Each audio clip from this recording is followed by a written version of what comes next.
On this episode of the Ask Mike Reinold Show, we talk about building professional relationships with physicians and others that can help us all do a better job treating people. The Ask Mike Reinold Show. Helping people feel better, move better, and perform better.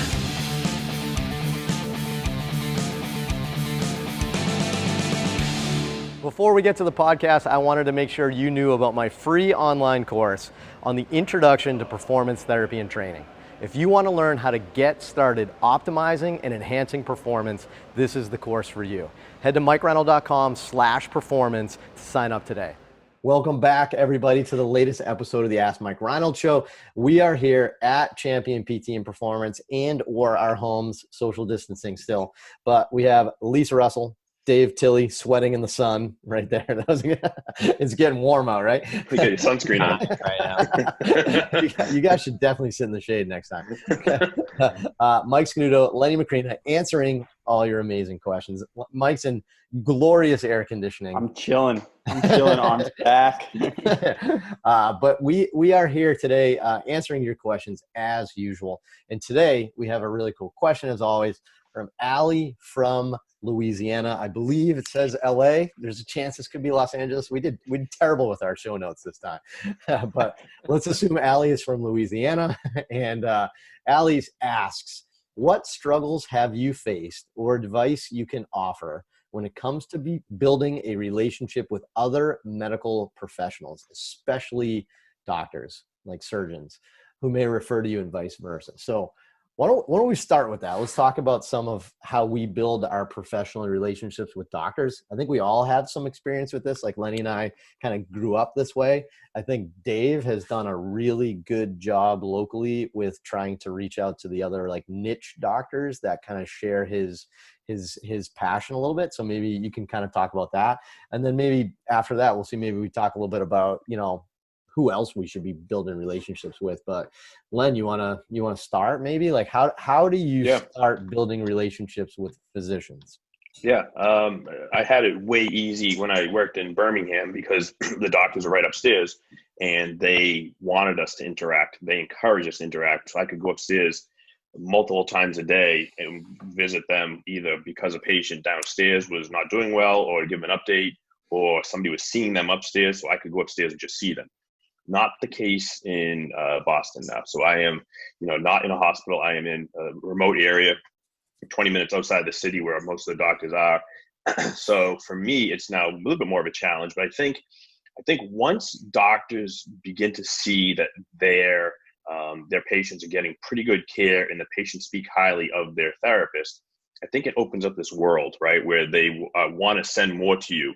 And you got to take advantage of that, either through going with the patient to their visit, sending an email to the doctor, specifically to the doctor. Try to get the doctor's email. And I know they don't always read these things, but you get the doctors that do. And those are the doctors you want to interact with because they're the ones that are going to end up giving you their cell and going to communicate that way. So we have a bunch of doctors now. Me moving from Alabama to Boston, I didn't know many doctors in the area. So I've had to work to get a relationship with them. So now I can text many doctors at all the hospitals in the area that we work with because they have like-minded thoughts. Like they want to interact with PT, and it's just going to make the whole process better.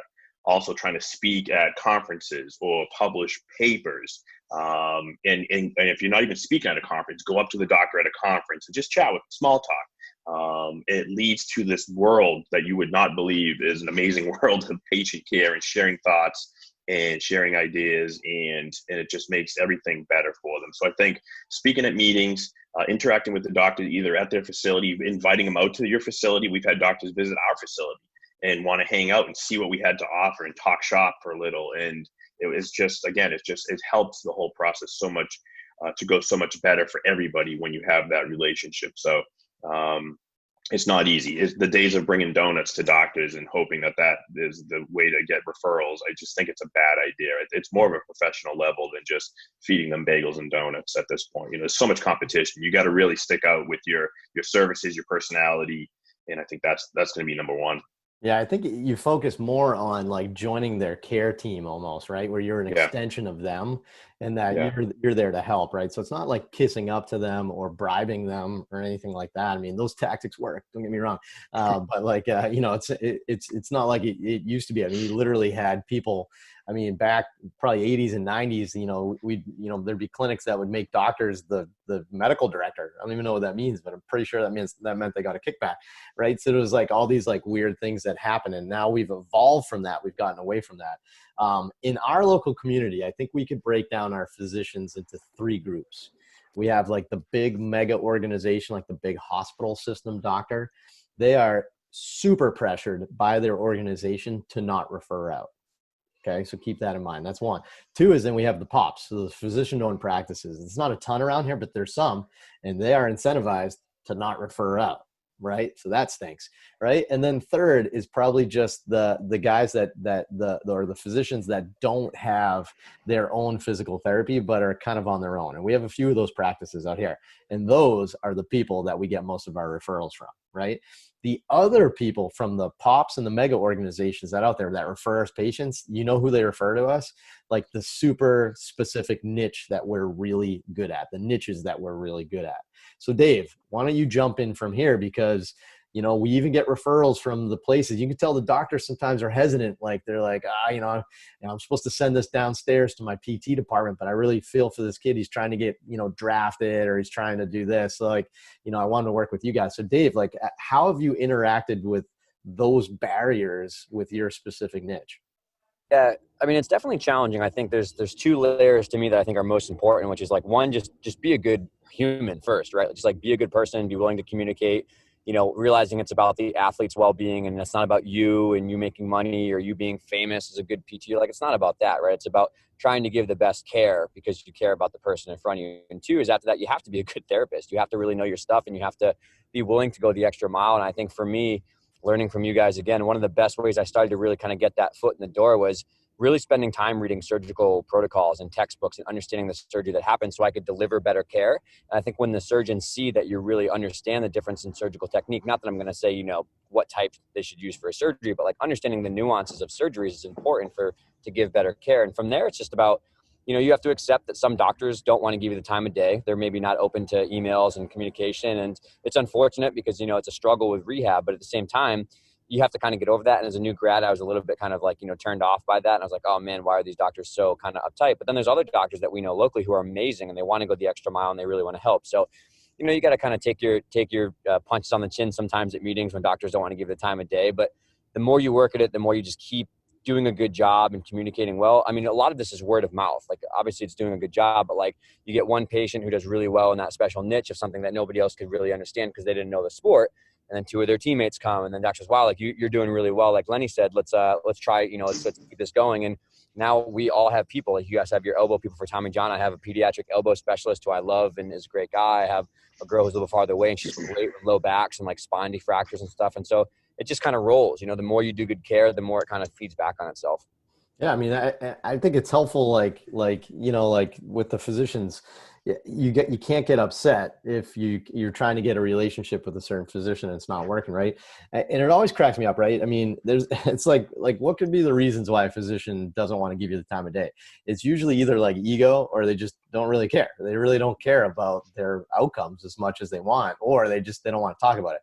But I will say this, I have seen this happen, and I think we're vulnerable to this right now because PTs want to walk in with their lab coats and call themselves doctors. No offense, Trey. And like walk in, like they want to like fluff it up a little bit, and they go into the doctors and they try to impress the doctors with how much they know and that they deserve to be there. It is their right to be part of that process and stuff like that. And you got to back down completely here, and you got to put this in. I am here to help the person. That's it. I'm here to help the person. let's talk about this person specifically. We give physicians too much credit sometimes that they have this master plan in their head. They have very vague, like guidelines in their head. We can fill in the specifics of those guidelines. And if you could do that in person, or call them, or email them, or talk to the PA, like Lenny, kind of like, some of those like strategies, you can fill in those gaps. And by asking questions and saying like, okay, hey, so, all right, so when can we get to full weight bearing? All right, great. But when can I start this? Right. And you're asking questions. The physicians love that. They like that way better versus you going in and be like, hey, here's a study that shows I can weight bear at week 6. Right. The doctor's like, you know what I mean? Like, no, you're going, when can I weight bear? And then we just know some doctors don't want to weight bear till week 12 and some don't want to weight bear till week 6. I made that up. But who do you think we're going to refer people to in the future? The ones that, we jive with a little bit more. So keep that in mind. It seems frustrating at first that some physicians don't want to collaborate with you, but just remember, you don't want to collaborate with them either. Right. And when you find some that do, man, it's fun. Right. And you only need like 1 or 2. And man, it's fun because like you talk to them about the people, you're both vested in their best interest. It's really, really neat. So look, I think that was pretty cool for the professionals. Mike, Lisa, I mean, do you guys want to comment briefly on anything else? I mean, I know you guys, Mike, you came as a new grad too. So maybe you have some advice from that perspective, but like the other thing too is like, I don't know if physicians are the only people we should be trying to network in nowadays, but Mike, what do you think? Yeah, absolutely. I would just add maybe from the patient's perspective, going back to your last point, the better that we know the surgeon and we know their expectations, especially post-operatively, the better experience that is for the patient. So it's kind of mutually a good thing for us to work with the surgeon. But anyway, I think. If you guys in Alabama, if Lenny and Mike, you guys have the doctors like right upstairs, we at Champion, we have the strength coaches right outside. So those are people that we're kind of working with every day and kind of building that team of strength coach, sport coach, physical therapist, and doctor. So we're really able to collaborate with the strength side of things. And that's like, we can fine tune a training program to fit for that person's stage of their rehab or, after rehab, and we can really try and maximize their performance. So I think that's a huge relationship that you should be focused on kind of building as a physical therapist, is working with the strength coaches in the area and finding a couple that you really trust and that you have the same philosophy on getting an athlete back to a sport and then improving performance. Yeah, huge. So like, and a lot of times too, as physical therapists, we try to like step on toes too much with strength and conditioning.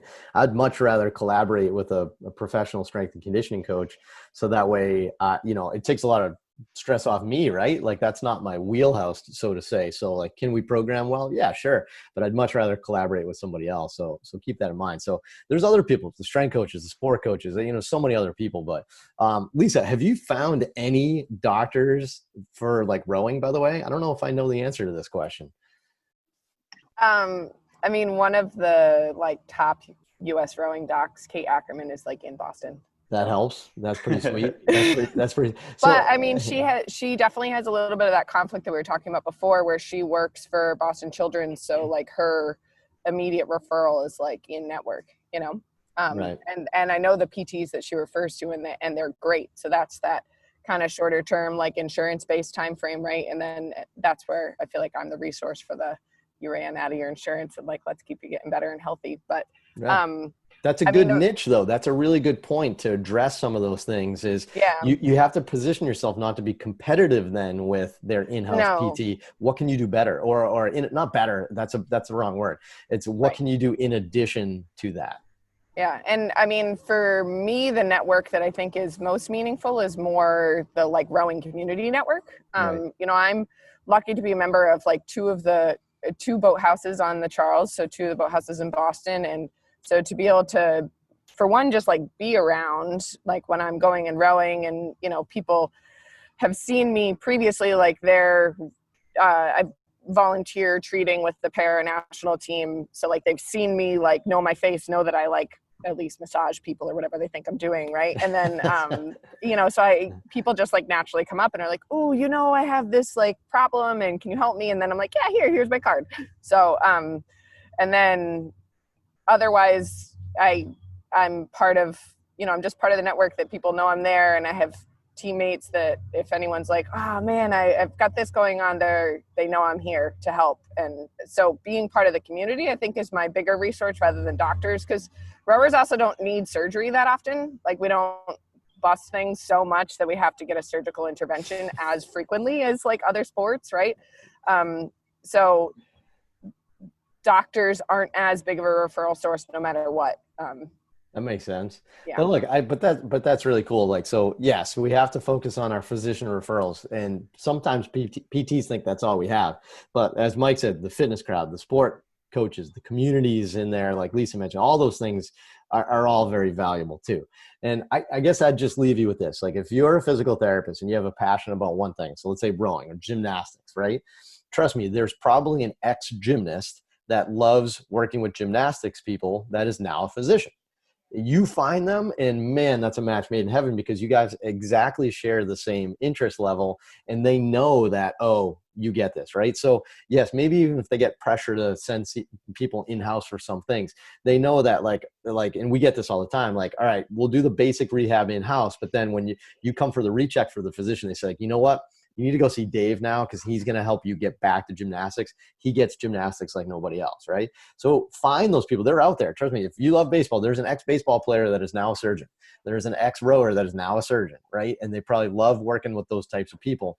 The more we can start that relationship, the more that they're going to also get referrals from us. That's their ideal client, right? So now all of a sudden we have this good dynamic, and we're all working with the people that we like working with. So just keep that in mind. I think that's good. And, you know, it's worth saying again, if you're not a good person, like Dave said, if you're not a good human, it's probably not going to work anyway. And be humble, go in there asking questions for the best interest of the patient, not showing your intelligence or your worth. And then I think you're going to have a much better chance at clicking with that physician, right? Like, try to start a team versus try to say, you know, this is how I think the rehab should go. Make sense? So awesome. Great question, Allie. Appreciate it. As always, head to MikeReinold.com, click on the podcast link, and you fill out the form to ask us more questions. And please, please, please continue to help support the show by heading to iTunes, heading to Spotify, rate and review so we can get the word out, and share this, man. We'd really appreciate that. You know, the more you can share it, the better. So thanks for everything as always, and we will see you on the next episode.